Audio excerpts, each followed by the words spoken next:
perfect. This is exactly what I need now that I've experienced this game. Hey guys, I hope you enjoyed this video we have for you today, but if you're interested in more than just Sonic, I have another video that went up a few weeks ago, and I think it's one of the best that I've put out in a while. So if you want to see that, go ahead and check out the card right up there. Thanks so much, and I hope you enjoy this. Hello everybody, I'm Garrulous64, and before you say anything, I know I skipped Sonic CD, there's a very good reason for that. But instead what you should be worrying about is Sonic 3D Blast and its beautiful soundtrack approaching a fork in the track at extremely high speeds. You can only save one! Psych! There are no winners here, and I'm very aware of that. Sonic 3D Blast, to quote my Sonic Blast video from a while ago, is not a blast. In fact, my most recent playthrough of this game was downright stressful, and it sort of solidified my feelings I had towards the game back when I streamed it a couple years ago. Knuckles channel, don't play this game. You value your life, don't play this game. And of course, I knew all of this before I started this video, but in a very in-character moment of mindless idiocy, I went back and played the game again anyway. So this time I elected to play the Sega Saturn version of the game because 1, I had never played it, and 2, the last time I played the game I had played the DX ROM hack of the Genesis port. The main differences, I believe, are the soundtrack and the special stages, and this time the soundtrack is not a Sonic CD situation where one is obviously better than the other. The Saturn version of the soundtrack doesn't strike me as super Sonic-y, but that doesn't mean I don't like it, because, I mean, how could you not like this?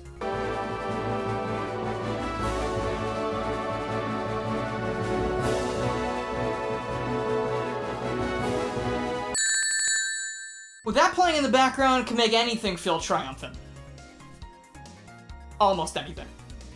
The special stage argument, on the other hand, is probably pretty one-sided, at least I hope it is, because in the Genesis version, you have this really gross-looking bridge section where you collect rings. But hey, don't get me wrong, I'm pretty impressed that this actually runs on the Genesis at all, it just doesn't change the fact that I hate it. Meanwhile, in the Saturn version, everyone's favorite half-pipe reappears yet again, and it's actually pretty good compared to the previous ones in the series. They're not as brutally difficult as they were in Sonic 2, which means you're definitely going to get through them on your first try a little bit more often, and even better than that, there are only 2 ring requirements before you get the Emerald, instead of the 3 seen in the previous game, and they're also not quite as brutally difficult as the Sonic 2 ones, so you won't be resetting to try and get these things all the time. And couple that with the nice retro 3D Sonic aesthetic, one of the best looks this series has ever had, and I give this special stage an easy 8 out of 10. Maybe a 7 on a bad day. But you know, any day I'm playing Sonic.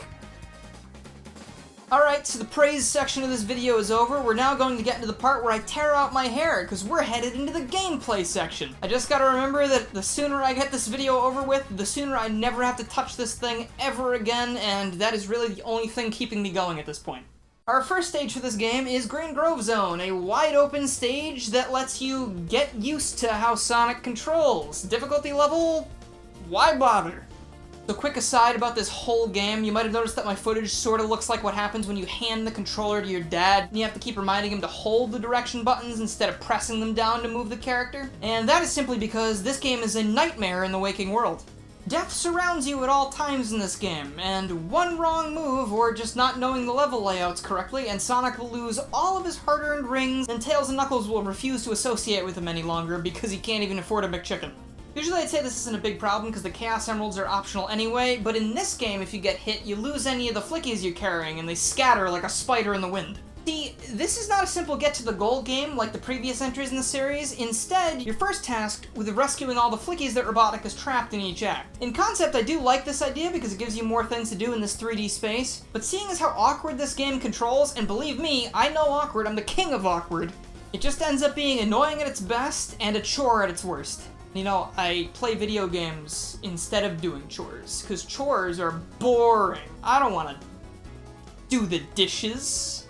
And keep in mind, obviously the level design gets a little bit more intricate as time goes on, and let's say a Flicky was flying over this pit and made me fall down for the, I don't know, 10th or 11th time, I probably would have ejected the game from my totally legitimate console that I was using to play it, and probably put it in the microwave or something? Seems a little extreme, but you gotta eat something, right? But anyway, back to Green Grove Zone. There's absolutely nothing special about this place whatsoever. It's just so you can get used to things, if you can even manage to do that. Eventually, you might happen upon this little clearing with nothing in it, but then when you get shot out of a cannon nearby and land back there again, Knuckles is just there all of a sudden. Presumably to tell Sonic that he's a super radical dude for doing that, and then if he has 50 rings, he takes him to the special stage. Alright, thanks, man. Same time next week, I'll meet you over in those dilapidated ruins that are definitely not dangerous, deadly, and demanding of many, okay, I don't know where I was going with that. Let's just go to the next level. I ran out of D words. Rusty Ruins Zone is next. Yes, every level in this game has an alliterative title. It makes me very happy, but this is also the start of the decline for me. Not saying Green Grove Zone is anything amazing, but it was at least better than this. This is where they start amping up the complexity of the maps, and to me, that was the kiss of death, because this entire level sort of looks the same, and it ended up resulting in a lot of accidental backtracking. In addition, Sonic decides that now is the perfect time to practice for his lead role in Swan Lake next Tuesday, so you're bouncing all around the place like an anxious pinball, knocking down walls and hopes in one fell swoop. This level also has that annoying jump I mentioned not moments ago. Man, I swear, Sonic had a really rough transition to perceiving the third dimension.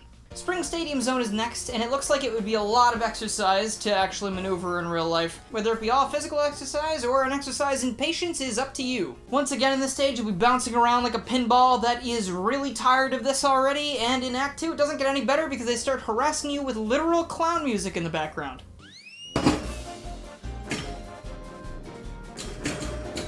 But enough clowning around. We've got more stages to talk about. Diamond Dust Zone is next, and it is actually not that bad of a stage, but much like Rusty Ruin, it kind of has a bad case of where the hell am I syndrome. Positives of this stage include these snowman badniks. They have this little detail where after you destroy them, the flicky within is actually frozen solid. And if I ignore every morbid part of my brain yelling at me about how this thing should be dead, it's actually kind of cute. The avalanches, on the other hand, are not very cute. They're actually rather rude, but you know, beauty is in the eye of the beholder, so who am I to judge? Volcanic Valley Zone is home to the most dangerous game of jump rope that Sonic will ever play, or as I like to call it, a normal Tuesday night for Wario.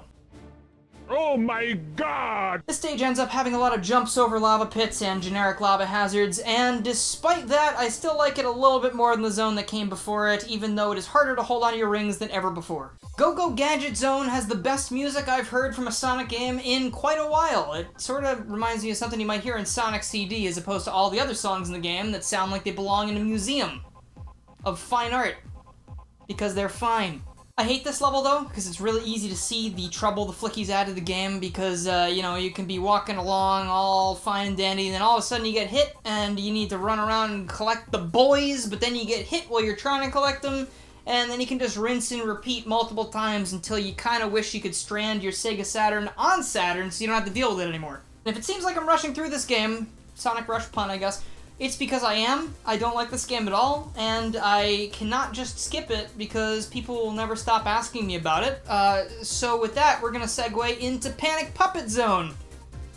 The last zone in the game, and also one of those words is how I feel on a daily basis. Actually both, now that I think about it. Panic Puppet is the last zone in this game, and it houses the only act in the entire game where you don't need to collect any flickies, and I'm going to add that to the list of the best gimmicks that they've tried out in this game. Kinda weird that just getting to the goal, much like any other game would have you do, is my favorite part of this game. Almost like the flickies thing wasn't awesome. But of course it still has, like, the usual drawbacks of, like, the weird level design and the awkward controls. And if you're not going for all the emeralds, who cares? It's pretty much almost over. Then there's a final boss. And that's 3D Blast, a game that I don't like even a little bit, but I do have some respect for because I do find it pretty ambitious. See, that probably makes me sound like a broken record because of my opinions on, you know, most Sonic games, but at least I respect this one for what it tried to do. That's gotta count for something, right? It couldn't have been that easy to bring Sonic into the third dimension for the first time, so all in all, I think they did a job.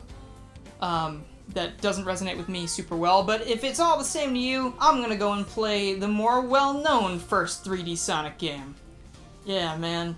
Sonic Adventure is one hell of a game. Hey, sorry if that video wasn't, like, funny or anything. Sonic games have kind of driven me insane. But anyway, if you made it this far into the video, let me know down in the comments, because not a whole lot of people actually make it here. It's almost like you're in a little secret club. But I would also like to say, if you liked the video and you haven't already, please make sure you subscribe, click the bell, follow my Twitter, and join the Discord to keep up with more Sonic and other things that aren't Sonic, because I do a lot of things. I'd also like to give a huge thank you to my current supporters, who are Brady Hilkemeyer, Noah Weesboys, Mailman019, Kaido the Samurai, Danny Lee Dauber, Mike TGC, Chaotic Mercenary, Akira, The Silencer, T-Bone APH, The 7 Superstars, Crystal, Ty Little Tech Guy, PM13, Crazy Sean DX, Chaos, J Remy, Dork in a Hat, Mega Traffic Cone. And on Patreon, we also have Noah Weesboys and T-Bone APH a second time. Thank you all so much for that, and thank you to the people in the $1 tiers as well. I really appreciate the support, and remember, even $1 helps. And you get access to things such as blooper episodes, if there are any. I will get back on that at some point. And you also get a whole bunch of little preview things in the Discord. But thank you guys so much for watching, and I will see you guys next time.